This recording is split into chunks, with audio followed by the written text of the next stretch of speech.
여기 오신 분들은 설치 다 성공했어요? 예. 네. 오, 놀라웠어. 아름다운 성공을 많았어요. 네, 처음에 그 만들었던 매뉴얼이 따라 하니까 안 되더라고. 안 되는 그렇잖아요. 실패해가지고. 그래서 다시 잘 만들었더니 성공해서 다행이에요. 이제 그 설치하는 게 이제 시작이고, 그 뒤는 여러분들이 직접 사용을 해서 학기별로 아카이브한 기록물을 그보다 잘 등록을 해야 됩니다. 어떻게 그 사용법을 배울 것인지에 대해서 여러분이 하시기 바라고. 너 유예술을 한거 같네, 되게 좋다.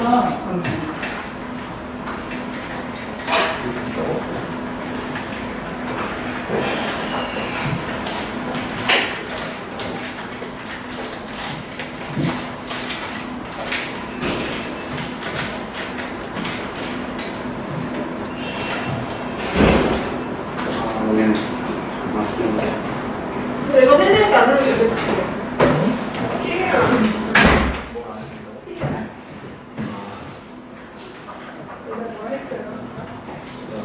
그리고 다음 주 수업하는 날이 갑자기 임시 공휴일 됐잖아요. 네.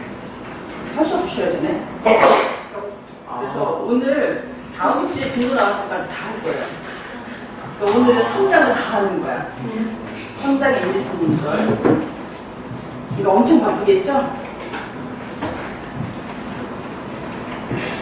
그럼 성장 1절 보도록 할게요.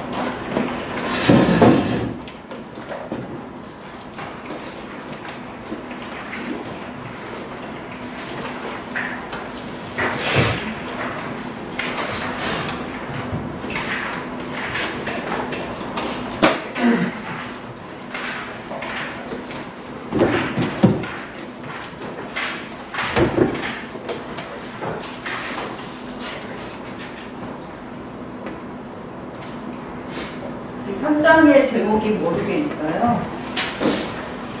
3장의 제목은 전자기록의 관리 절차에 대한 건데 1절에서는 국제 표준 세 가지를 살펴보고 있어요. 그러니까 국제적 표준에 기록 관리란 이런 것이다. 이런 행위를 해야 한다. 라고 해서 관리의 여러 측면을 설명을 해놓은 표준들이 있어요. 관리하는데 메타데이터 되게 중요하다.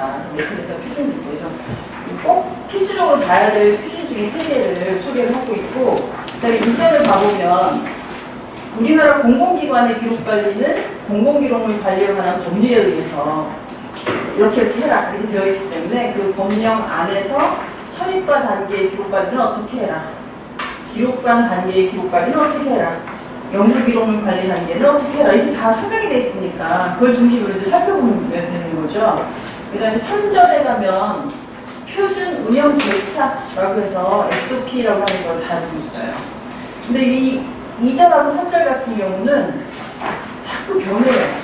그죠? 법령은, 물론 이제 기록관리 법률 자체는 1999년도에 첫 버전이 시행이 되다가 2006년도 개정이 2007년도에 2차 큰 이제 변화, 전면 개정을 한 법률이 시행이 되고 있는 거예요. 크게 변화가 한 번 뿐이긴 한데, 그 하위의 시행령이라든가 시행 규칙들은 짜금짜금 계속 변화하고 있는 거예요. 그래서 이 책에 나와 있는 내용이 현재 버전이다 이렇게 보시면 안 되고, 계속 법령은 어디서 확인하면 돼요? 법령 사이트 들어가봤죠? 법제실 사이트 law.go.kr 거기 가서 계속 현재 버전을 확인하셔야 돼요. 그 다음에 3절에 나와 있는 SOP 같은 경우는 국가기록원에서 만든 표준이잖아요. 공공 표준인데, 그때 국가기록원 사이트에 가보니까 공공 표준도 계속 업그레이드를 해요. 그래서 지금 여기 실려있는 표준 운영 절차 중에 하나도 이미 옛날 거가 되어버렸고 또 업그레이드가 됐거든요. 여러분은 끊임없이 표준에 대해서는 국가기록원 사이트에 가서 계속 이제 갱신되는 현황을 보셔야 돼요. 그 1절에 해당하는 내용은 이제 ISO 국제 표준이니까 좀 덜 변할 것 같죠. 근데 내가 이제 아까도 뭘 하나 보내줬지.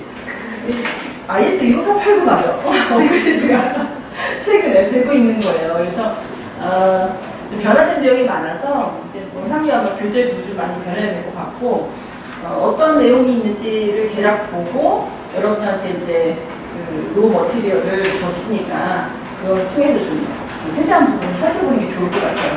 3장 1절부터 보도록 하죠. 3장 1절이 전자기록 관리와 관련된 국제 표준이다 했는데 아까 퀴즈 문제에서도 나왔지만 IS 15489가 전자기록 관리만을 위한 표준은 당연히 아니에요. 어떤 기관에서 기록 관리를 하는데 전자기록만 관리하거나 아날로그 기록만 관리하거나 그렇게 되지는 않죠. 요즘 같은 세상에 아날로그 기록만 있었다 하더라도 전자화 시켜서 디지털화 시켜서 관리를 하는 게 일반적이기 때문에 대부분 이제 아날로그도 일부 있고 그걸 전자시키기도 하고 본 디지털, 그러니까 원래 디지털로 만들어진 본 디지털 기록도 갖고 있고 이런 게 일반적이라서 그렇게 다 섞여 있는 상황을 하이브리드라고 얘기한다는 거죠. 우리가 기름으로도 가고 전기로도 가는 차를 하이브리드 카라고 하는 것처럼 이렇게 디지털 기록만 있는 게 아니라 비전자기록과 전자기록이 같이 섞여 있는 그런 상태에서의 기록 관리를 하이브리드 기록 관리라고 우리가 일반적으로 이야기를 하고 그것을 어떻게 할 것인지를 뭐 좀 약간 절차들을 원칙들을 밝혀놓은 게 ISO 15489예요. 기록 관리 쪽에서는 어떻게 보면 가장 기본적인 원칙을 밝혀놓은 표준이 ISO 15489다. 그래서 이 번호는 여러분이 이게 딱 달려있고 이렇게 암기하고 있어야 돼요. 그래서 15489는 언제 만들어졌다고 되어 있어요? 2001년도에 원래 오리지널 소스는 호주에서 만든 AS439이라고 하는 호주의 일국의 표준이었는데 이게 이제 뭐 여러 나라의 아키비스트들 간의 그 내용이 매우 좋으니까 그거를 조금 이제 업데이트해서 ISO 표준으로까지 만든 거예요. 호주가 갖고 있었던 그 국가 표준이 국제 표준이 되게 꽤 많아요. 지금 이제 좀 아까 퀴즈에서 다 다룬 것처럼 현용 기록과 준현용 기록 관리의 원칙. 그리고 뭐 공공기관만이 아니라 뭐 개인 기록까지도 관리하는데 그게 일반화시켜서 적용할 수 있는 원칙을 받은 거다. 라는 얘기를 했었고요. 그리고 이건 권고 표준이지 뭐 의무적으로 해야 되는 그런 건 아니죠. 의무적으로 해야 되는 건 우리가 법률로 만든 거예요. 법률로 진행을 하고 있어요. 자, 그러면 제가 아까 카톡으로 올려줬던 자료 있죠? 네. 그걸 잠깐만 열어볼까요?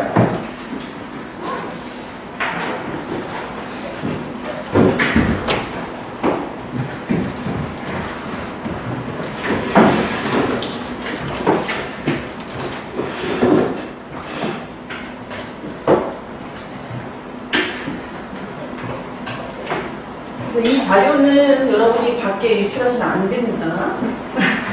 이게 이제 완성본도 아니고 제 홈페이지에는 영문 버전도 올려놨어요. 영문 버전 올려놨는데 이게 이제 ISO 15489를 이제 업그레이드 하는 과정에서 이런 표준 작업을 하는 팀들이 있잖아요. 그 팀에 여러 사람들이 이제 문구를 이렇게 수정하자, 뭐 이거 더 추가하자 이런 여러 문의를 하는 과정에서 거의 최종본 상태를 영문을 국가기록원에 계신 이젠마 선생님이 생각해서 우리 학계에 있는 여러 그 연구자들한테 이제 의견을 청취하기 위해서 이렇게 보내주신 거예요. 그래서 이게 뭐 완성된 내용도 아니기 때문에 여러분 그냥 어쨌든 가장 그래도 최신의 ISO 148의 그 버전업된 내용을 보다는 의미에서 여러분한테 보여드린 거니까 이게 이제 최종 버전이 아니다라는 걸 알고 보셔야 되고, 그리고 이게 공식적으로 공식적으로 번역을 해서 배포한 버전이 아니에요.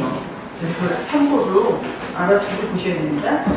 일단 책에 나온 내용은 옛날 버전이기 때문에 여러분들이 신규 버전으로 보셔야 되니까 일단 그 업그레이드 되는 표준의 목차는 이제 이렇게 보였죠. 그게 이제 빨갛게 되어 있는 부분들이 이제 많이 변화된 부분이라고 보시면 될 것 같고, 여기 이제 적용 범위, 인용 표준, 용어 정의, 기록 관리 원칙, 뭐 이런 것들 쭉 있고요. 5장의 기록과 기록 시스템에 대한 내용들이 이제 목차 변경 것들이 보이고, 그 다음에 6장의 정책과 책임에 대한 내용, 그 다음에 7장의 평가, 이 평가가 일반적으로 어플레이터리라고 하는 그 평가를 말하는 거예요. 그리고 8장의 기록 통제, 그다음에 9장이 기록의 생산, 획득 및 관리 프로세스. 그래서 일반적으로 기록을 관리하는 구체적인 절차에 대한 부분들이 되게 이 9장 쪽에 모여있다고 보면 돼요.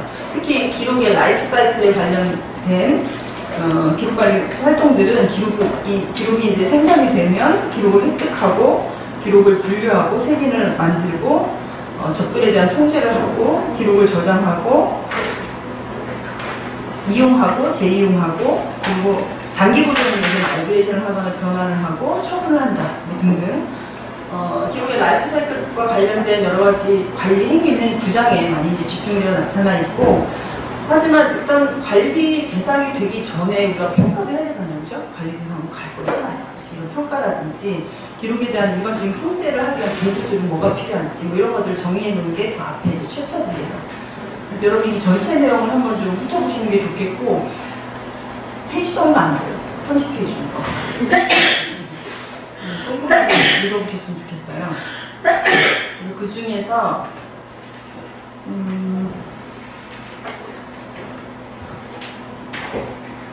물론 용어 같은 것도 여러분이 꼼꼼히 보시면 좋겠고 중간에 뭐 5장 정도에 가보면 5.2.2 같은 데 이렇게 가보면 번역된 표현으로는 뭐 승인된 공식적인 기록의 특성이라고 얘기했는데 2장에서 기록이 어떤 품질 요건을 지녀야 되느냐 해서 4가지 특성에 대해서 이야기를 했었잖아요. 근데 그것에 대한 설명들이 나오죠. 그 교재에서 뭐 진보성이 뭐다, 신뢰성이 뭐다 이런 걸 설명할 때 ISO 15489에서 정의된 거를 갖다가 보여준 것도 있는 거예요. 그래서 여러분이 영문 버전도 그 홈페이지에 올렸으니까 영문 버전 직접 보시면서 다시 한번 그 정의 내역을 한번 곱씹어보면 좋을 것 같아요. 그래서 진본성, 그리고 신뢰성, 무결성, 그리고 이용 가능성 이런 것에 대한 설명들이 있어요.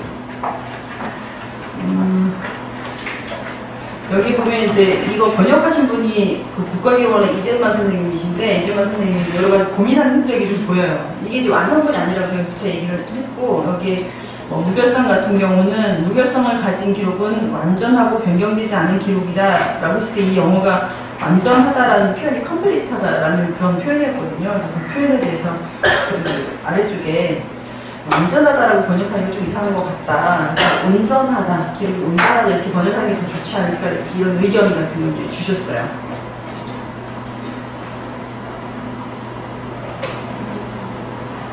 그런 부분도 한번 생각 같이 해보면서 보시면 좋겠고 그리고 메타데이터에 대한 내용도 쭉 들어가 있죠. 기록 메타데이터 여러분이 분류기술 시간에 메타데이터에 대해서 당연히 배우겠지만 뭐 거기서도 이 대목을 또 보실지 모르겠어요. 기록의 메타데이터는 다음과 같은 내용들로 구성이 된다라는 해서 뭐 기록의 내용에 대해서 설명해 놓은 것도 기록의 메타데이터이고 기록의 구조를 설명해 놓은 거 그리고 그 기록과 연관되는 업무가 무엇이었는지 하는 업무 맥락에 대한 거 그리고 이 기록과 연관되는 다른 기록 그 기록의 메타데이터 그리고 포맷 정보 또는 저장 정보 이게 이제 디지털 기록인 경우, 전자기록인 경우 이게 되게 중요하다고 했죠? 포맷이 뭐냐 되게 중요하고 어디에 어떻게 저장되어 있는 어떤 매체에 저장되어 있는 이런 것도 되게 중요하니까 그래서 향후에 이제 기록을 검색하거나 다시 꺼내 볼 때 필요한 정보 이런 것들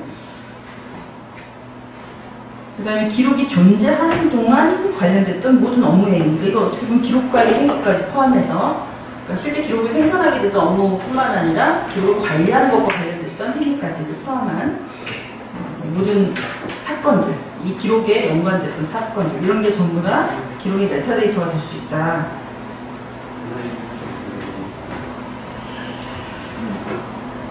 그리고 이제 그 뒤에 가면 기록 말고 기록 시스템에 대한 정의도 나와요. 기록 시스템.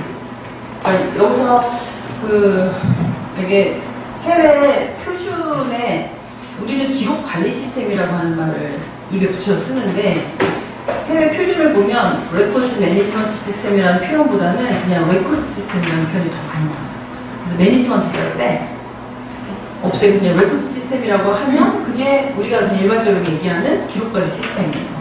그래서 왜 매니지먼트라는 말을 뺐지? 이런 생각이 좀 들었는데 여기 여러 가지 이렇게 용어들 이렇게 보다 보면 관리라고 하는 말을 우리는 관리를 굉장히 이제 큰 용어로 써서 그 관리라고 하는 것 안에 기록을 인수받아가지고 그거를 뭐 분리도 하고 메타데이터 기술도 하고 뭐 하는 모든 행위를 다 관리 행위로 보잖아요.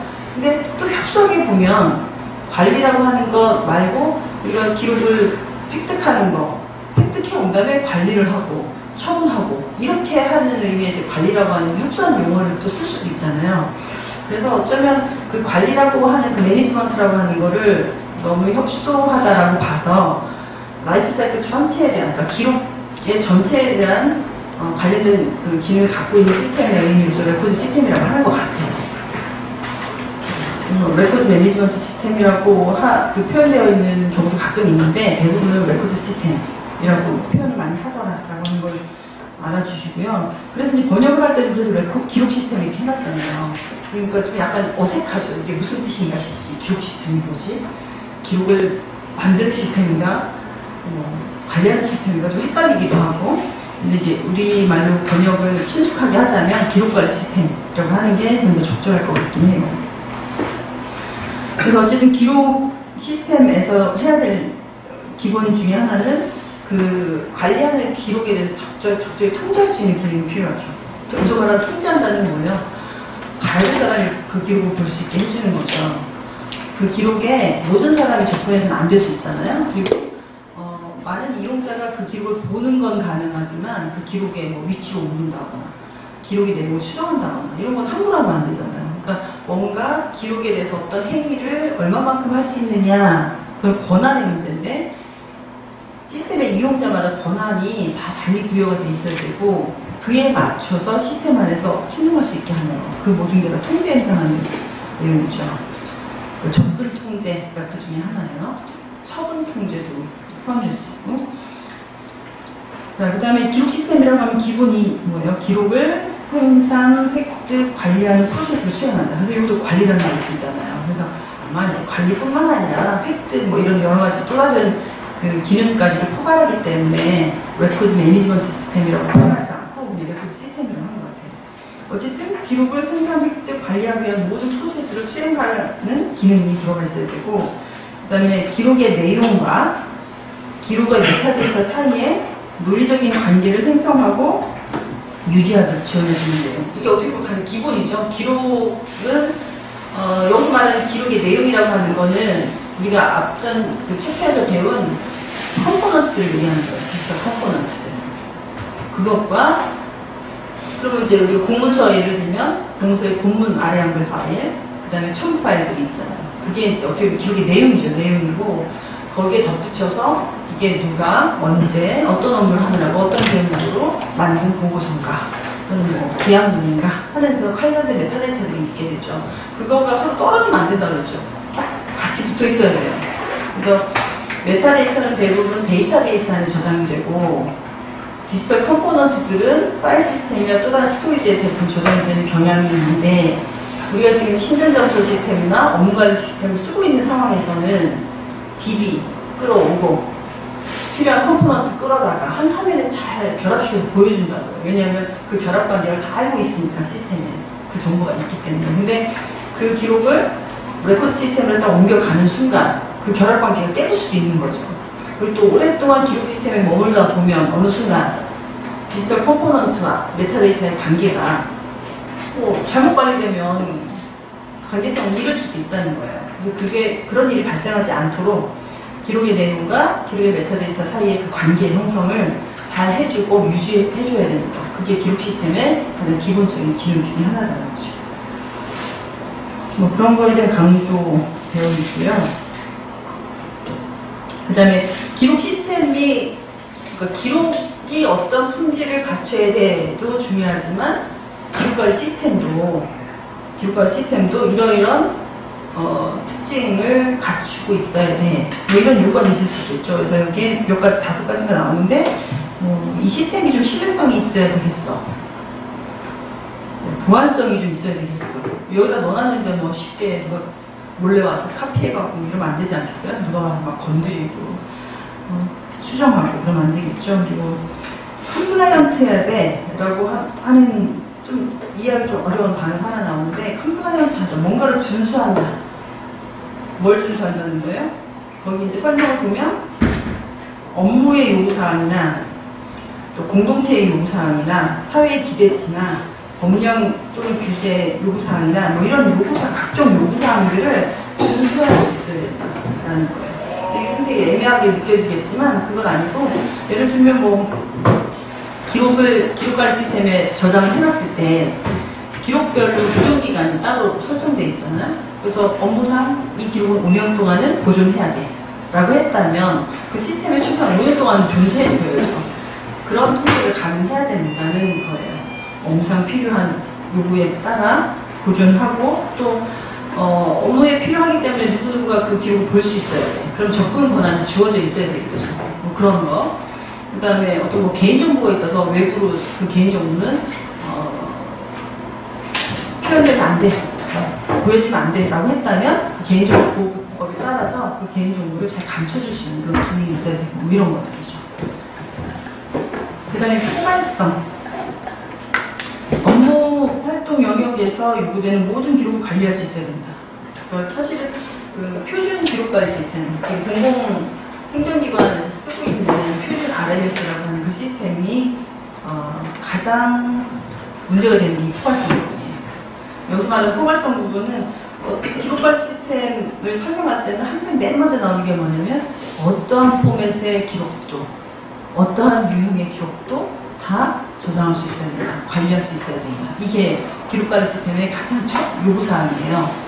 왜냐면 기록의 유형은 굉장히 다양하잖아요. 또 뭐 전자문서, 웹기록, 행정정보 데이터세트 뭐 이런 종류뿐만 아니라 뭐 종이 또는 뭐 시청각 기록물의 뭐 테이프류, CD류, 뭐 온갖 종류, 약물류 그리고 뭐 동연 굉장히 많은 종류들의 기록이 존재하는 게 현실이고 그거를 어떤 식으로든 목록 정보라든지 스캐닝한 결과값이라든지 뭐 이런 것들을 시스템에 저장해서 관리해줘야 돼요. 근데 현재 표준 RMS 같은 경우는 업무관리 시스템의 결제 문서, 그러니까 문서관리 카드라든지 신전자 문서 시스템에서 결제된 문서라든지 이런 거 정도, 그 다음에 비전자 문서 중에 일부 등록해놓은 거, 뭐 이런 거 일부, 이런 거 정도밖에 관리가 잘 안 돼요. 나머지 뭐 웹기록? 전혀 안 되죠. 행정정보 데이터 세트도 안 되죠. 그래서 이런 포괄성, 업무 영역에서 관리해야 된다고 보는 모든 기록의 유형들을 다 담을 수 있는 그런 기록 시스템이 되어야 하는데 이런 부분 많이 좀 뒤떨어진다고 볼 수 있어요. 그 다음에 다섯 번째가 뭐 시스테매틱 케어, 체계성 이렇게 해서 5가지 정도 원칙을 제시를 하고 있어요. 6장에는 정책과 책임 부분 좀 읽어보시고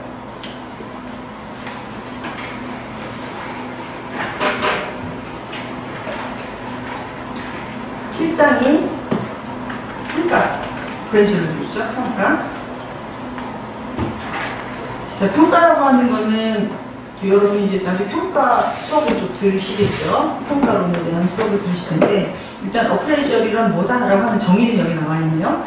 어떤 기록이 생산되어야 하는지, 그리고 또 어떤 기록이 획득되어야 하는지, 그리고 또 그 기록은 얼마 동안 보존되어야 하는지를 이제 결정하기 위해서 업무 활동을 평가하는 과정이다. 지금 사실 평가라는 단어를 정의하는데 또 평가라는 말이 나와서 좀 이상하죠. 근데 원래 영어로 보면 appraisal은 evaluate 하는 것이다 이렇게 되어 있는 거예요. 그래서 appraisal이라는 말하고 evaluate 한다는 말하고 다른 단어를 썼어요. 제가 그 기록관리에 와가지고 초기에 평가라는 말을 이렇게 듣고 평가? 제가 들었던 평가는 이제 인사팀에서 직원들 평가하는 거. 이런 얘기만 듣다가 기록을 평가한다. 그래서 어프레이저리라고 하는 단어를 받고 제가 이제 뭐 회사에서 일반적으로 이제 사원들 인사고과 하거나 할 때는 이밸리에이션 이런 말을 많이 쓰거든요. 또 한편으로 어세스먼트 이런 표현도 쓰고 그래서 어세스먼트, 이밸리에이션, 어프레이저 그거 다 대체 뭔 차이가 있는 거냐 그랬더니 제 주변에서 가장 영어를 잘하시는 분이 누굴 것 같아요? 그때는 이해한 교수님이 안 계실 때였기 때문에 이상민 교수님 아세요? 나중에 평가론 수업은 이상민 교수님한테 듣게 될 건데 이상민 선생님이 곁에 계셨어요. 그래서 여쭤봤죠. 그랬더니 그분 말씀은 일단 다 평가라고 번역을 할 수 있는데 그게 어세스먼트 같은 경우는 약간 뭐 좋고 나쁨을 뚜렷한 좋고 나쁨을 생각하지 않은 말 그대로 이렇게 평가를 한 거예요. 그래서 어떤 뭐 절대적인 객관적인 어떤 수치화시키는 과정 그런 게 어세스먼트라고 주로 얘기를 한다면 그것과는 조금 다른 약간 긍정 또는 부정적인 느낌을 갖는 단어가 이밸류에이션이다라고 얘기를 하시더라고요. 그래서 어떤 평가를 해서 수치를 만든 다음에 아 그래서 좋다, 나쁘다를 이야기할 수 있는 뭐 그런 게 이밸류에이션이다 이렇게 얘기를 하셨고 어프레이저는 그거라기보다는 실제로 그 대상의 그 내용을 보고 내용적 가치가 어느 정도인가를 내재적 가치 같은 걸 좀 보는 거를 어프레이저라고 한다라고 하시더라고요. 그래서 알 듯 모를 듯 이 설명을 듣고도 알 듯 모를 듯 그랬었어요. 그래서 어쨌든 어프레이저는 되게 우리가 그 평가라는 말보다 더 와닿는 말은 감정한다. 그죠? 감정단 있잖아요.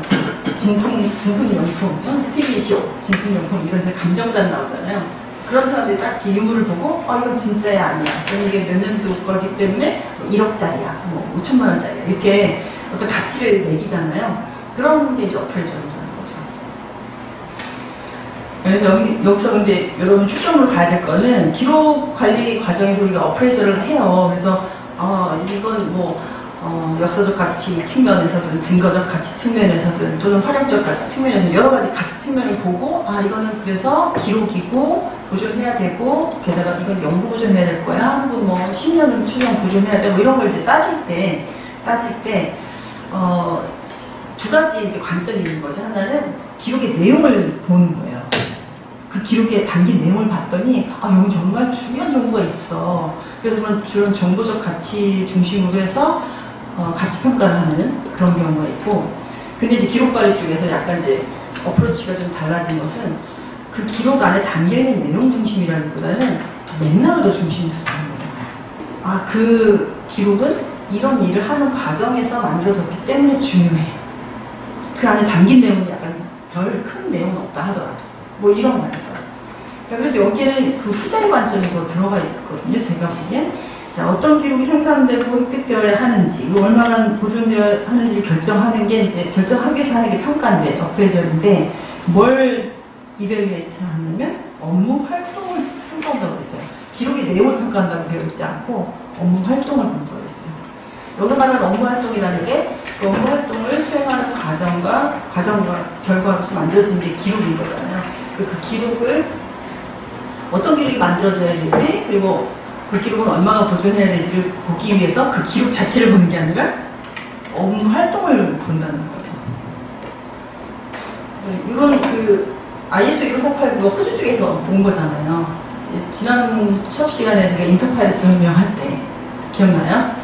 인터파레스 프로젝트를 이끈 듀란티라는 분은 이탈리아 쪽에서 고문수학을 했던 사람이니까 문서 하나하나의 내용과 구조와 뭐 이런 걸 주로 보는 편이었다고 한다면 호주 쪽의 입장은 업무적 맥락, 그 기록이 만들어지게 한 업무 맥락을 중심에 놓고 보는 그런 어프로치였기 때문에 이거는 호주에서 온 거란 말이에요. 그래서 이제 그런 그 업무 기능을 중심으로 살펴보는 그런 접근법이 많이 배경에 깔려있다 이렇게 이해를 하셔야 될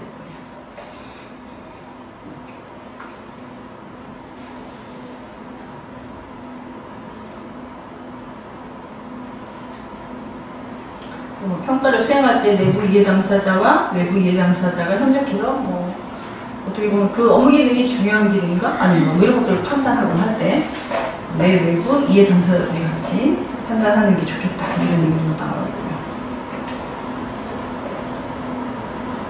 자, 그래서 중간에 보다 보면 7.3 같은 경우에도 Understanding the business, 업무에 대한 게 굉장히 강조해요. 그러면 이걸 거꾸로 이제 돌이켜 생각해보면 여러분이 어떤 기관의 기록관리자가 될 거잖아요. 그럼 여러분은 제일 정통에 있어야 될 게 뭐냐면 그 기관의 업무가 뭔지, 그 기관이 수행하는 업무 전체에 대한 이해, 이걸 잘 해야만 어프레이저를 잘 할 수 있을 것이고,